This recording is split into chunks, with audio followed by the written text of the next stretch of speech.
Hoje eu vou falar um pouquinho sobre o livro Variedades da Experiência Científica, uma visão pessoal da busca por Deus, né? Uma compilação de palestras do astrônomo Carl Sagan, uma mente indiscutivelmente brilhante e ainda que dotado de tanto conhecimento, um intelecto invejável, prêmios, reconhecimentos. De acordo com a esposa, Sagan combinava a defesa claríssima, baseada em princípios e o respeito e a ternura para com quem não tinha a mesma opinião que ele.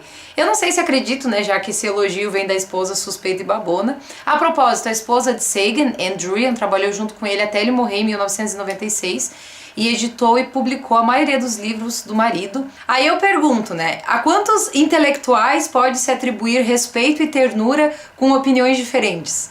Na verdade, eu creio que a maioria dos intelectuais do nível de Carl Sagan, porque geralmente sabem que quanto mais descobertas são feitas sobre a vastidão do universo, os mistérios da natureza e ciência, mais se dão conta de que sua dimensão não tem limites e concluem por isso que, na verdade, o ser humano, relativamente em sua pequenez, não sabe nada. Aliás, é interessante notar que à medida que adquirimos mais conhecimento, mais dúvidas surgem, né? Mais nos deparamos com equívocos e menos certeza passamos a ter sobre tanta coisa. É interessante e frustrante ao mesmo tempo, na verdade. E quem sabe por isso Carl Sagan sabia respeitar opiniões diferentes, né?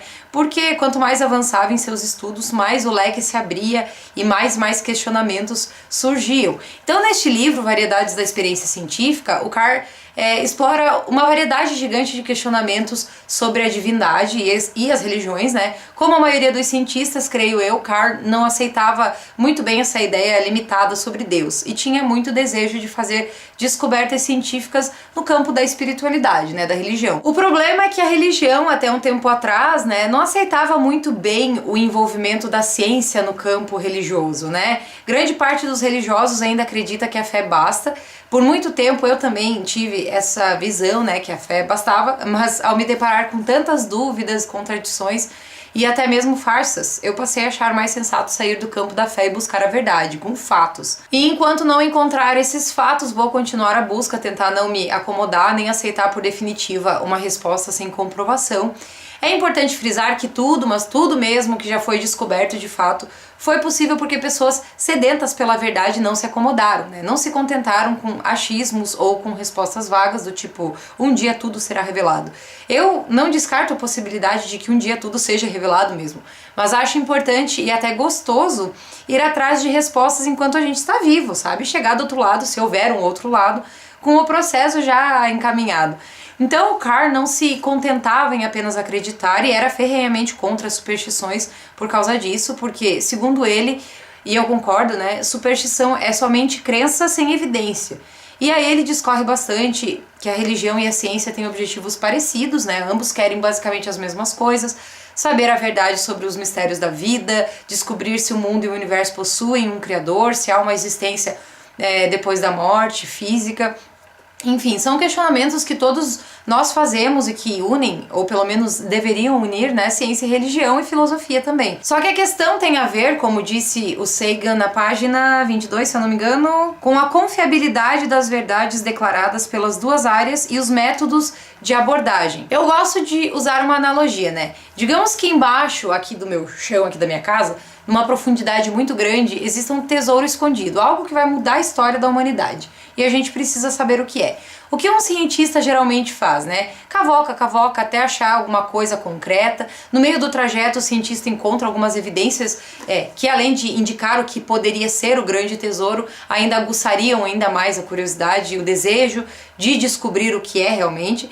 Mas só dá como resposta definitiva e inegável depois que encontra o grande tesouro, né?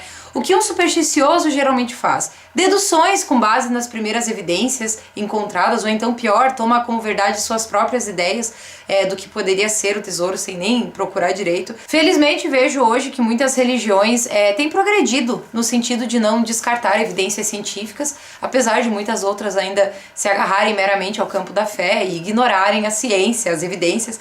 E algo que Carl discute nesse livro que me fez pensar bastante, mas não sei se concordo, Ele fala sobre a teoria da seleção natural de Darwin como uma evidência de que não é necessário um criador para o surgimento da vida e da natureza de um modo geral. E ele comenta que a seleção natural e, com isso, a evolução só faz sentido porque a Terra tem muito tempo. Eu até me lembrei de uma conversa que tive com um amigo uma vez, que disse que a resposta para o design perfeito de tudo que existe na Terra é tempo. Ele disse, o tempo pode fazer qualquer coisa, porque é muito tempo, né? A Terra tem, sei lá, 4,5 bilhões de anos. E o universo 14, 15 bilhões de anos, então o tempo pode fazer muita coisa. Mas ainda assim, e eu até já comentei em um vídeo anterior, a estrutura é tão perfeita, sabe, que eu acho muito improvável que o surgimento não só da vida, mas de tudo que permeia o universo, tenha acontecido assim com total espontaneidade, sem uma inteligência por trás. Em um trecho, o Carr tenta refutar dois astrônomos que criticam a hipótese de a origem da vida ter acontecido de forma espontânea, né? Ou seja, eles acreditam que há uma inteligência e tal, e ainda afirmam ser uma hipótese tão improvável, né? A hipótese da espontaneidade da vida ser tão improvável quanto a formação espontânea de um Boeing na passagem de um redemoinho por um ferro velho. E aí Carr, na tentativa de contrapor a ideia dos dois astrônomos, para defender a ideia de que a vida pode sim ter surgido sem um criador, diz que o Boeing, assim como a vida, foi produto de um processo evolutivo complexo e que chegou ao ponto de ser um grande transporte aéreo, graças ao longo tempo de evolução. Na verdade, eu até concordo com o Carr ao refutar a maneira como os dois astrônomos usaram a analogia do Boeing, porque realmente algo tão complexo como o DNA ou um Boeing não poderia ter surgido do caos em instantes. Mas eu considero um pouco infeliz a tentativa do Carr de usar a analogia do processo evolutivo do avião para explicar como a vida pode ter surgido de forma espontânea, sem uma mente criativa, porque na verdade o avião não surgiu de forma espontânea, né? E a evolução dele não aconteceu de forma espontânea. Tanto o surgimento do avião, do Boeing, quanto a evolução tiveram criadores, né? Tiveram uma inteligência por trás de seu surgimento. Todo o processo evolutivo do Boeing foi acompanhado por mentes que fizeram esse transporte evoluir até se tornar um transporte seguro, potente, totalmente corriqueiro e capaz de voar para qualquer canto do mundo. Ou seja, o avião não surgiu de forma espontânea e não evoluiu de forma espontânea. Então, nesse ponto, eu creio que todos nós ainda precisamos agir pela fé, né? Mas buscando encontrar a verdade sempre, porque ninguém até hoje, pelo menos não que eu saiba, conseguiu provar definitivamente como a vida surgiu, né? O universo e tal. Todos trabalham com hipóteses e teorias, algumas muito bem embasadas, né? Mas mesmo assim não são provas. Corrija-me se eu estiver desinformada. Pode até haver algum estudo aí muito aprofundado que eu não saiba, que prove que a vida surgiu do nada ou sei lá o que, mas até onde eu sei, até onde eu pesquisei, não há provas definitivas de que a vida surgiu do nada, né? Que não teve alguma mente, alguma inteligência por trás do seu surgimento. Ele fala também sobre a possibilidade da existência de extraterrestres, não verdinhos e tal, mas sim seres vivos em outros planetas e galáxias. Critica bastante o nosso papel como humanos ao falar sobre o uso da inteligência para construir máquinas autodestrutivas capazes de levar tanto a nossa como outras espécies à extinção, o que mostra que provavelmente a gente não é tão inteligente assim, né? Fala também sobre a nossa ignorância ao brigarmos e nos matarmos por dogmas e ideologias, cada um de nós defendendo uma crença diferente como verdade absoluta, não estou generalizando, né? Mas muita gente faz isso, né? Tendo como base uma experiência religiosa, pessoal, inegável, como prova dessa verdade. E aí acabamos entrando em conflito porque fiéis de religiões diferentes alegam ter essa mesma experiência. Infelizmente, muitas religiões, ou quem sabe muitos líderes religiosos, ainda impõem temor aos devotos que questionam suas doutrinas, ou então estimulam ataques a adeptos de crenças diferentes, o que eu acho muito triste. Inclusive, algo que Carr falou e que eu pensava mesmo antes de ler o livro é que se Deus realmente existe, foi Ele quem nos deu a inteligência para investigar, aprender, descobrir, inventar meios de chegar à verdade. E eu acho injusto e triste não usarmos todo o nosso potencial para fazer essas buscas, se foi Deus que nos permitiu isso, né? E se há uma coisa que devemos defender é a nossa liberdade para expressar tanto o que acreditamos quanto o que sabemos. E por termos essa liberdade, os outros também têm. E por isso temos o dever, ao meu ver, né, de respeitar essa liberdade nos outros, tanto quanto queremos que respeitem a nossa. Nicolau Copérnico, por exemplo, não teve sua liberdade respeitada quando fez grandes descobertas no campo da astronomia, descobertas perturbadoras, né, para a humanidade, que na época acreditava que o mundo era o centro do universo. Já imaginou que devastador alguém sugerir a ideia de que o mundo não era nem o centro da galáxia, quanto mais o centro do universo? Né? Ou então que a Terra tem bilhões de anos e não alguns milhares, como se acreditava. Hoje a gente leva isso numa boa, né? Mas foi uma verdade muito dolorida na época.